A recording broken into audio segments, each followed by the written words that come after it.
Hi, I am Whitney Bina from 1A Electronics, 19 years old. I'm living in Labaliman at Camarines. Hi everyone, my name is Princess Nolene El Barria from Sitio Sugod, Barangay Baahaw, Libmanan, Camarines. Hi everyone. My name is Michelle Pajardo from Bahaliman and Camarines. I'm Maricar B. Aguilar, Electronics 1A. My name is Angelica Flordelis, 1A Electronics, 20 years of age from San Isidro Libmanan, Kamsur. My name is Angelica Ibon Colmo from 1A Electronics. I'm 22 years old and I live in Bahay, Digmanan, Camarines. The Philippines is inhabited by more than 182 ethno-linguistic groups, 5 many of which are classified as indigenous people under the Country Indigenous People Rights Act of 1997. Traditionally, Muslim peoples from the southernmost Island group of Mindanao are usually categorized together as Moro peoples, whether they are classified as indigenous people or not. About 142 are classified as non-Muslim indigenous people groups and about 19 non-linguistic groups are classified as neither indigenous nor Moro. 6 various migrant groups have also significant presence throughout the country of history. The Muslim majority ethnic groups, ethno-linguistic groups of Mindanao, Sulu, and Palawan are collectively referred to as the Moro people.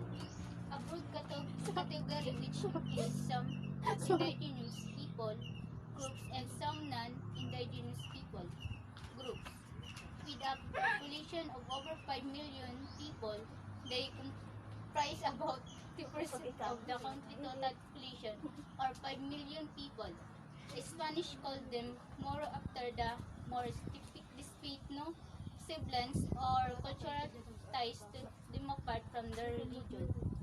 42 of the Philippines, indigenous people groups are not classified as Moro peoples. Some of these peoples groups are commonly grouped together due to their strong association with shared geographic area. Although these broad categorizations are not always welcomed by the ethnic groups themselves. For example, the indigenous people of the Cordillera Mountain Range in northern Luzon are often referred using exonym, Igorot people, no, or more recently as Cordillera people. Meanwhile, the non-Moro peoples of Mindanao are collectively referred to as Adalomat, a collective antonym conceived in 1986 as the way to distinguish them from their neighboring indigenous neighbors. About 86 to 87% of the Philippine population belong to the 19 ethno-linguistic groups are classified as neither indigenous nor Moro. These groups are sometimes collectively referred to as lowland Christianized groups. To distinguish them from the other ethno-linguistic groups, the most populous of these groups, with population exceeding 1 million individuals, are the Ilocano, the Pangasinense, the Kapampangan, the Tagalog, the Bicolano, the Visayas, and Cebuanos, the Boholano, the Hiligaynon, Ilonggo, and the Waray.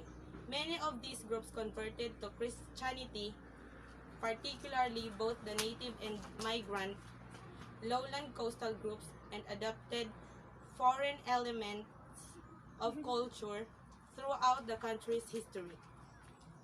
Due to the past history of the Philippines since the Spanish colonial era, there are also some historical migrant heritage groups such as the Chinese Filipinos and Spanish Filipinos, both of whom intermixed with the above lowland Austronesian-speaking ethnic groups which produce Filipino mestizos. These groups also comprise and contribute a considerable proportion of the country's population, especially its produce, economy, and were integral to the establishment of the country. From the rise of Filipino nationalism by Ilustrado Intelligentsia to the Philippine Revolution, other peoples of migrant and or mixed descent include those such as American Filipinos, Indian Filipinos, Japanese Filipinos, and many more.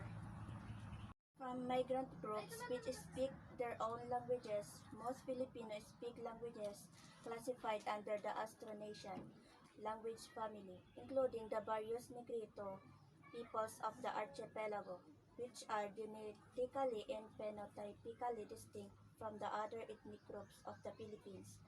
While these groups have maintained a culture and identity distinct from neighboring ethnic groups, they have long adopted their neighbors' Austronesian languages, traditionally subcategorized geographically as the Ati people of Visayas and Mindanao, and the Aita of Luzon. The Negrito population was estimated at 31,000 as of 2004.